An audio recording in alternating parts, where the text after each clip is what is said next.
red-haired Shanks and Dracula Mihawk, two amazing characters that are very polarizing in the One Piece community, often which is a result of them being debated amongst power scalers, and I can definitely understand why to some extent, but that's not exactly what this video is going to be about.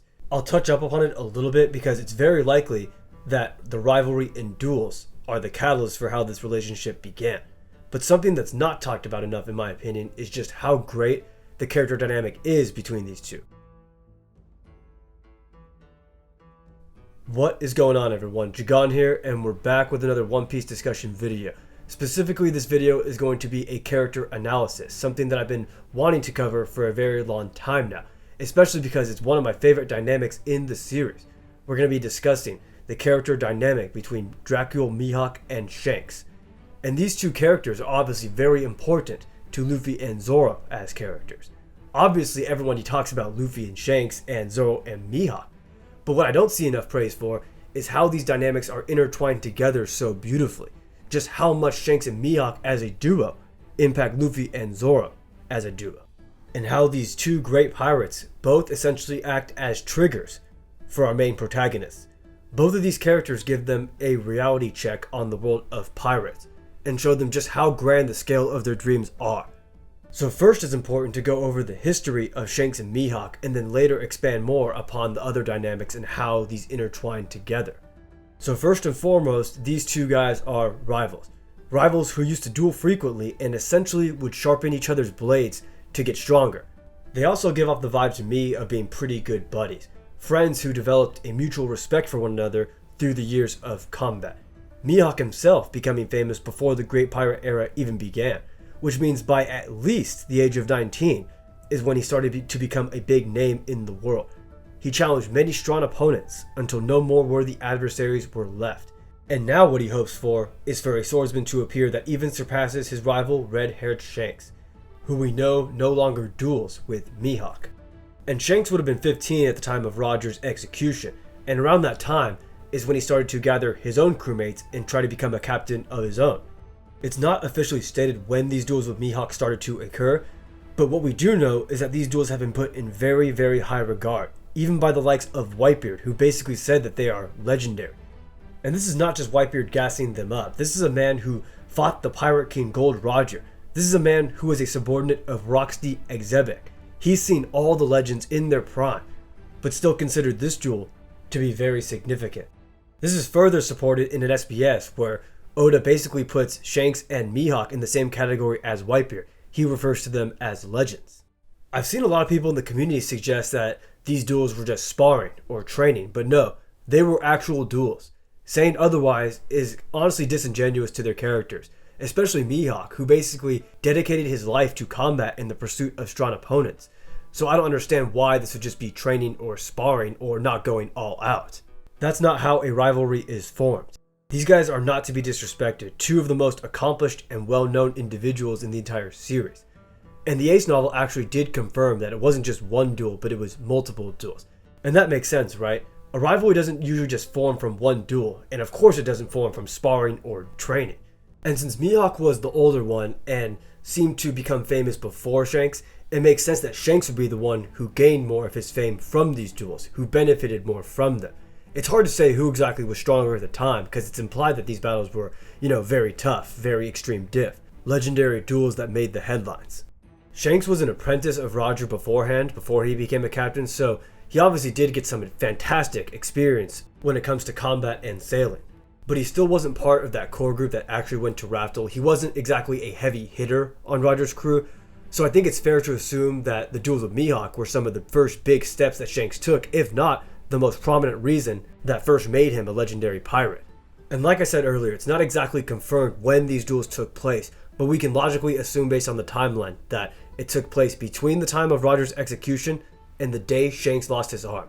If I had to make an educated guess, they probably started in Shanks' low to mid-20s and ended about a decade prior to the start of Luffy's adventure, which is when Shanks was 27.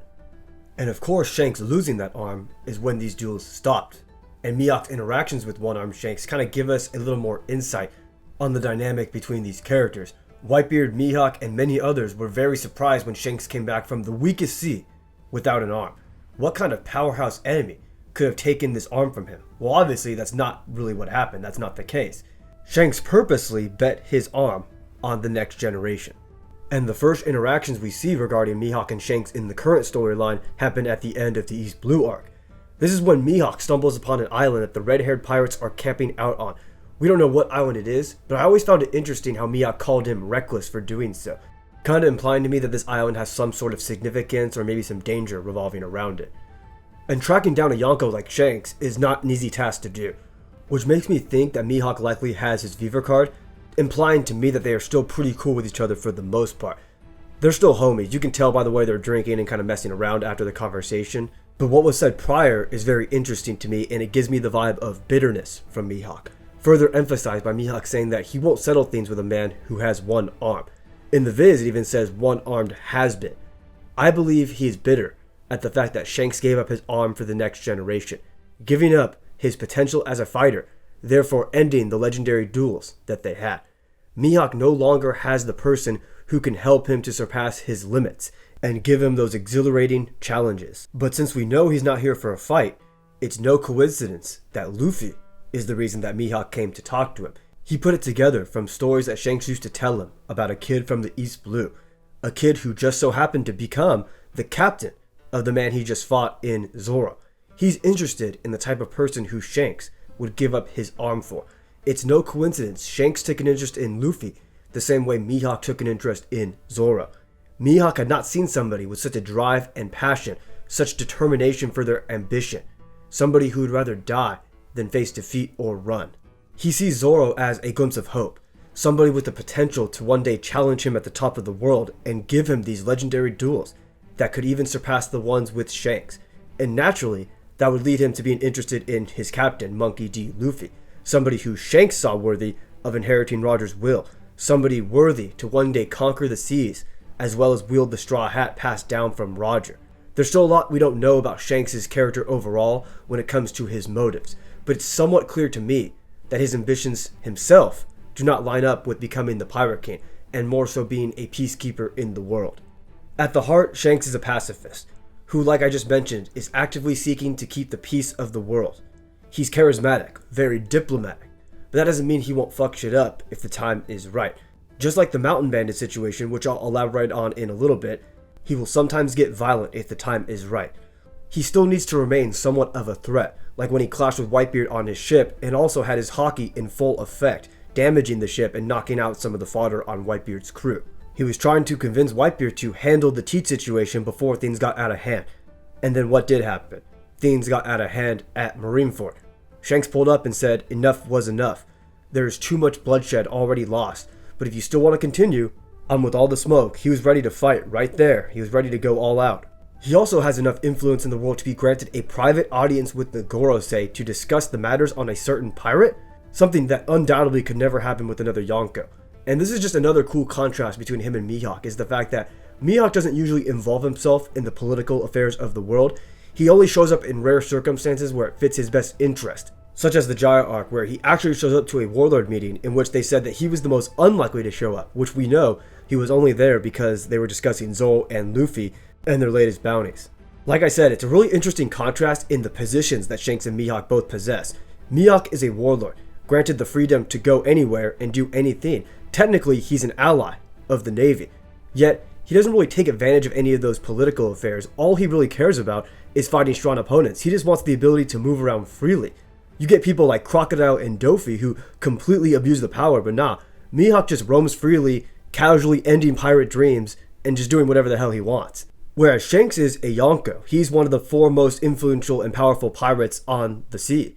Yet he's the one who's pulling up to Marijua to discuss some political affairs with the Gorosei. That's very, very interesting to me. And I can't wait for the day where Mihawk and Shanks' full backstories are explained and hopefully can give us just some full context to their motivation.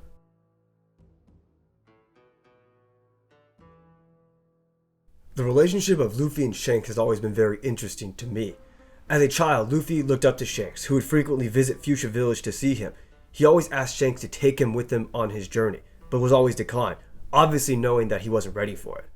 But the first way in which Luffy actually was able to understand Shanks was when some mountain bandits infiltrated Makino's bar. They disrespected Shanks, they made fun of pirates, they spilled booze on him. And Luffy was pissed at this because he always thought it was a man's duty to fight back. He always thought that pirates didn't take shit from anybody. And he even loses respect for Shanks for a brief period of time.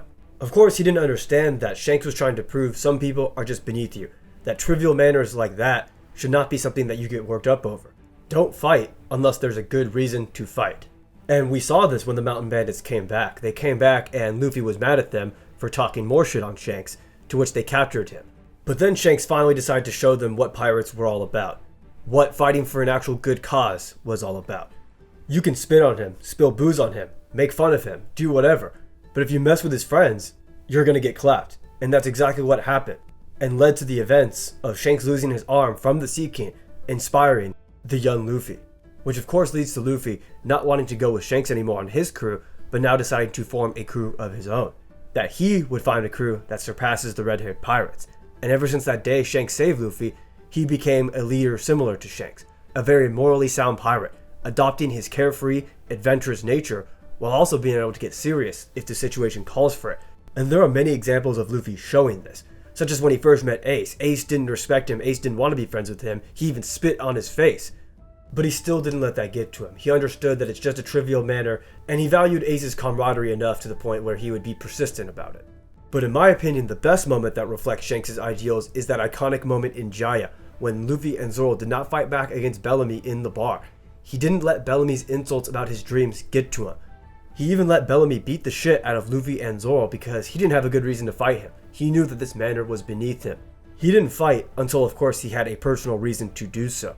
He didn't fight until Bellamy went and beat up a friend of his, to which then Luffy had to go and make a point. And what's cool about this interaction is that Bellamy actually eventually became a person to respect Luffy in the Dressrosa arc. Luffy even considered him a friend. So when Bellamy wanted to fight Luffy against Doflamingo, he wanted to fight him as a man, but Luffy still refused. He let Bellamy beat the shit out of him.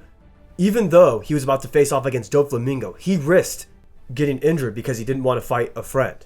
So when taking Luffy's ambition into account and Shanks' current status, what does the future hold in store for these two? Of course Luffy plans to take down all the Yonko and even said that as long as Shanks isn't first, that he would still want to fight him. He still looks like he's willing to fight him, but I think most of us readers can't really imagine a scenario in which this comes to fruition, at least in a serious fight. If Shanks doesn't want to be the Pirate King, why would he even stand in his way?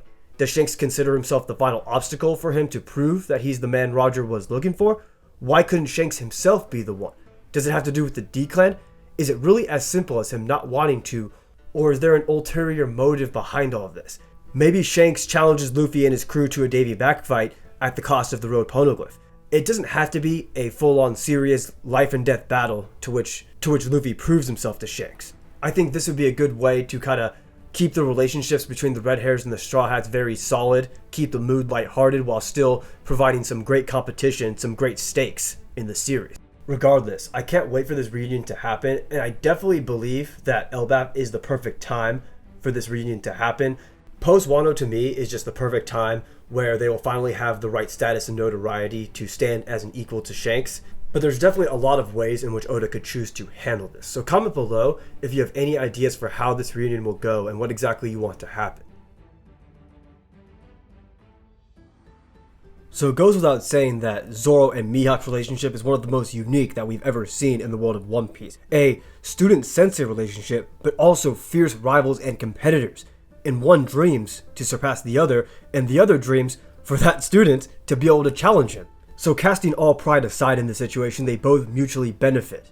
And starting at the Baratie arc, we can appreciate just how well done these scenes were. A naive, strong-willed challenger, having his eyes opened to the world's strongest, having to figure out the hard way just how big that gap was and how big the world is. Mihawk was somebody who didn't even need to cross swords with Zoro to know just how massive that gap was, that his skills far surpassed his own. And I also love how this fight establishes one of Mihawk's core characteristics, and that's somebody who isn't like the usual brutes who go all out hunting a rabbit. Mihawk likes to see everything you've got first. He wants to see the full extent to your abilities. And he didn't even use his main weapon in this fight. He literally took out his dagger from a necklace, bro. Like, that was some of the most disrespectful shit I've ever seen in manga. And he completely handled the Santoryu swordsman with just that dagger. But even though defeat was inevitable for Zoro, his unwavering determination to his dream is what gave Mihawk some hope for his potential. telling Zoro to surpass him and that I'll wait for you at the top of the world. And this promise of Zoro never losing again is not just important for Zoro, but Mihawk's promise, like I just mentioned, to wait at the top. I've seen some people say before that because the relationship is more of a student and sensei relationship now, that they won't fight again, but that is just complete nonsense to me, and in my opinion strongly undermines both of these characters. Can you imagine Zoro, Roro Noah Zoro, never getting the opportunity to face off against someone who defeated him in such an embarrassing way? How could he gain satisfaction in becoming the world's strongest swordsman if there was still a man out there who he was never able to defeat? Mihawk losing also makes no sense because of where he is in power in the One Piece world and how his Viva card even suggests that there's no secret swordsman stronger than him out there, that he is waiting on top, and that he has seen the entire world and challenged everybody worthy. Having somebody like Shiryu defeat Mihawk just completely undermines the uniqueness of this established relationship. I don't see Oda sacrificing that to make it into a cliche revenge story. And I've heard some people suggest that, well, maybe Shiryu won't, defeat Mihawk straight up. Maybe he will scum him or cheat him to some extent. Well, honestly, that's even worse. Because then you're leaving the battle for the world's strongest swordsman open to interpretation. You make it even more ambiguous because you don't ever get a true gauge of Mihawk's strength. If that happens, it becomes even more difficult to know if Zoro had truly surpassed Mihawk or not. So the only way to do this is just give us the rematch. And something that supports this even further is given how their ideologies slightly differ, and that's what I'm going to talk about next, and that's the events right before the time skip. Zoro, of course, is teleported to Mihawk's island, and after a short briefing, he begs Mihawk to train him. When Mihawk gets back from the Marineford War, he begs him to make him stronger, knowing that the only way he can possibly maximize his training for his crew, the most efficient way, is to learn from the best. Who better to learn for than Dracula Mihawk, the man you're trying to surpass? But Mihawk finds this absurd at first, throwing away your pride, bowing your head to your enemy, and begging that enemy to train you in order to surpass that enemy and eventually take his head. Why would Mihawk ever agree to something like that, right? It's not exactly conventional, and Mihawk actually finds it kind of pathetic, to the point where he says that he's even lost interest in Zoro, that he expected too much of him. But upon hearing that Zoro defeated the baboons, and then realizing just how serious Zoro is about this, that a man with such a lofty ambition such as himself would throw away his pride and beg his enemy to train him, it only means one thing, that he's found something even greater than that ambition, that he's doing this not for his sake, but for the sake of his crew, specifically to assist the man who will one day conquer the seas. Someone who, like we talked about earlier, Mihawk is very familiar with, and I'm going to expand on that in just a bit. So Mihawk eventually does agree to this, and by doing so, he's also essentially betting on the next generation to some extent like Shanks did.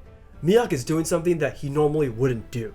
The man who dedicated his life to the pinnacle of power, who accomplished everything by himself, is now going to teach somebody else? This is just further evidence for why this fight needs to happen. Mihawk is somebody who's been all alone for a long time now. He has no crew. He has no territories that he rules over. He climbed to the pinnacle of strength for himself and only for himself. But now comes along the highest potential challenger he's had in a while. A glimpse of hope that he has not had in quite a long time. He already let Zoro live due to his conviction, where a normal person he likely wouldn't have allowed. But now he's even willing to train this person. Mihawk is taking the next step, gaining even more respect for Zoro and his ways. By Mihawk training him, he'll now be able to see which motivation is stronger.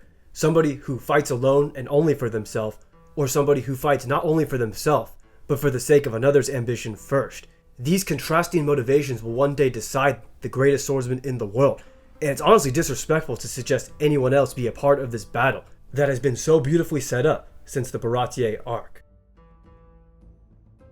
Like I mentioned earlier, Mihawk being interested in Luffy is also another key reason as to why these dynamics intertwine so beautifully. He immediately asked him what his goals were after he fought Zoro in the Baratier, to which Mihawk acknowledged that the road to Pirate King would be even more difficult than the path to the world's strongest swordsman, as well as saying how great of a team these two are. He's emphasizing how great this duo can be and how well they complement each other.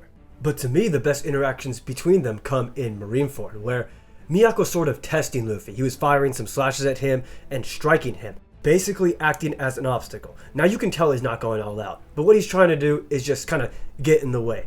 Mihawk definitely has respect for this man. Like we mentioned earlier in the video, someone who's so ambitious like Zoro, somebody who has such a lofty ambition, chooses to follow somebody else first and foremost. So what does this guy have in his bag? He wasn't able to see it much from the Baratier arc.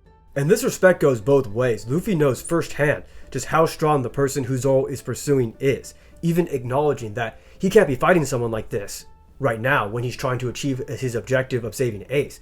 He didn't have this mindset when being confronted by any other enemy in Marineford. He didn't even have this mindset when he was confronted by the Navy admirals. So Luffy definitely has a mutual respect for this man as well.